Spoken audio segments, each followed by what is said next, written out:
Perkenalkan, kami perwakilan dari kelas A ingin mempresentasikan mengenai tentang PLTA, yaitu dengan judul analisis kinerja pembangkit listrik tenaga air di daerah aliran sungai Berantas. Next.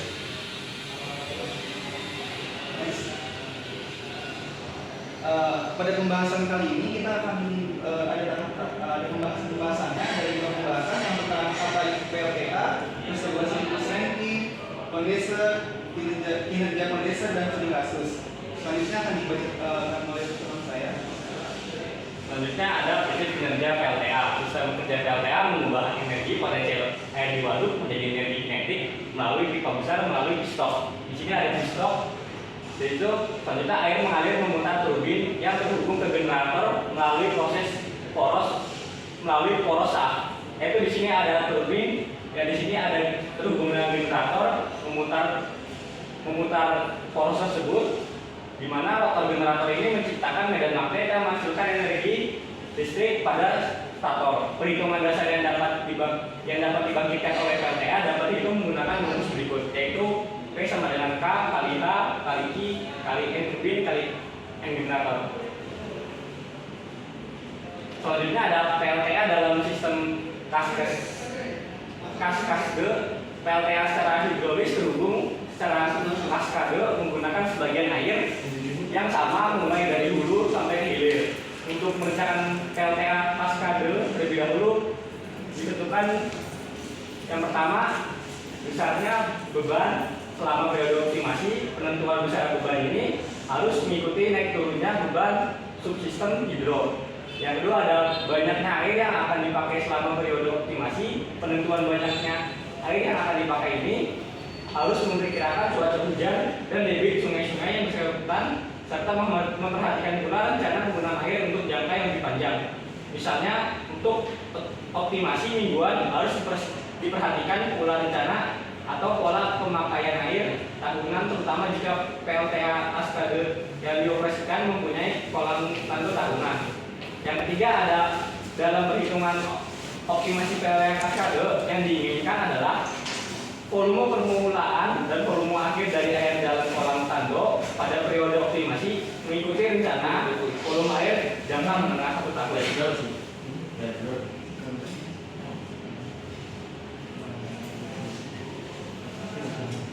Ya, selanjutnya ada komponen hidrolik PLTA. Di sini ada beberapa komponen, itu ada aliran sungai, yang dimana jumlah air yang mengalir per satuan waktu dipengaruhi oleh faktor lingkungan. Selanjutnya ada bendungan atau dam.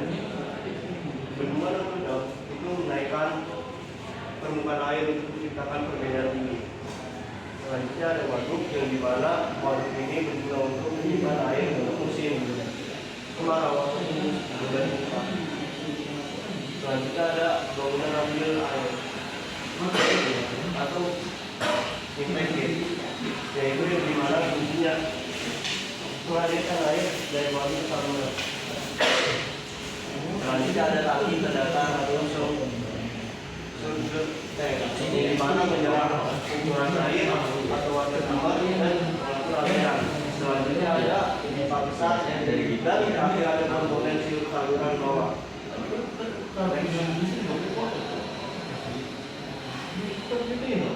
Di sini ada gambar turbin air, turbin air yang dimana turbin mengubah energi mekanik air menjadi poros berdasarkan jenis pada putarannya. Turbin dibagi menjadi dua, yaitu ada turbin nukleus dan turbin reaksi.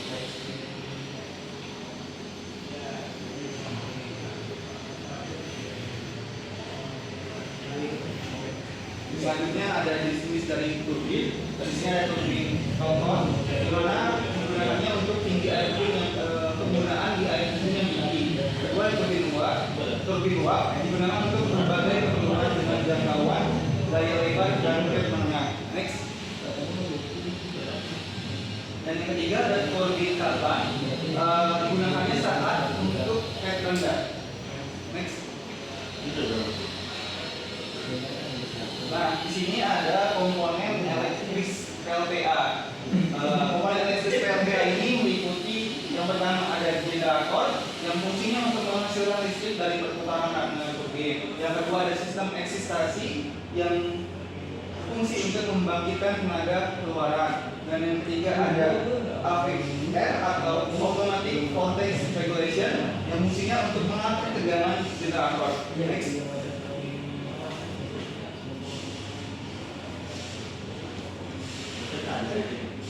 Nah, oke, selanjutnya ada kendala-kendala operasi dari PLTA. Yang pertama itu ada kendala dari beban maksimum yang disebabkan adanya bagian yang kurang sempurna. Yang kedua ada beban minimum yang disebabkan karena adanya kavitasi pada turbin dan air. Dan yang ketiga ada sedimen yang tingginya suatu sedimen pada waduk dapat juga mempengaruhi sebuah kinerjanya itu sendiri. Next. Itu udah kecil-kecil banget. Selanjutnya ada kampus yang menggunakan sungai Berantas yang memiliki karakteristik hidrologi yang sangat mendukung pengembangan PLTA ini. Dengan diketahui debit rata-ratanya yaitu 120 meter kubik per detik pada musim hujan dan 30 sampai 50 meter kubik per detik saat musim kemarau. Dan sungai Berantas ini mampu memberikan pasokan air yang cukup stabil untuk mendukung pembangkit listrik ini. Yaitu ada ini sudah terpasang 100 MW yang tidak hanya menghasilkan listrik tetapi juga berfungsi pengendali banjir. Next. Di sini ada perhitungannya, yaitu tadi diketahui rata-rata pada debit rata-rata musim hujan yaitu 120 meter kubik per detik dan debit rata-rata musim kemaraunya itu 30 sampai 50 meter kubik per detik dan tinggi jauh air efektifnya yaitu H-nya yaitu 30 meter dan efisiensi total sistemnya 85%. Dan kita mencari nilai potensi hidrolik naik yaitu dengan rumus P sama dengan N kali P kali G kali Q kali H yang dimana 100 pada musim hujan itu potensi hidroliknya itu yaitu 29,94 MW dan pada musim kemaraunya itu ada di nilai 7,49 MW dan musim kemaraunya itu ada 12,48 MW. Kondisi ini menunjukkan pentingnya pengolahan air yang efisien untuk mempertahankan output listrik yang stabil sepanjang tahun. Jadi kesimpulan pada presentasi ini yaitu di daerah aliran sungai di daerah Berantas berperan strategis dalam memenuhi kebutuhan energi di Jawa Timur. Dengan debit air yang cukup stabil dan dukungan topografi atau PLTA seperti bendungan mampu mencapai kinerja optimal. Namun tantangan seperti sedimentasi dan fluktuasi debit air masih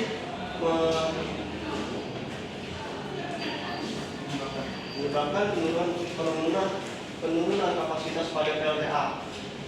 Dan di mana kendala utama dalam pengolahan PLTA adalah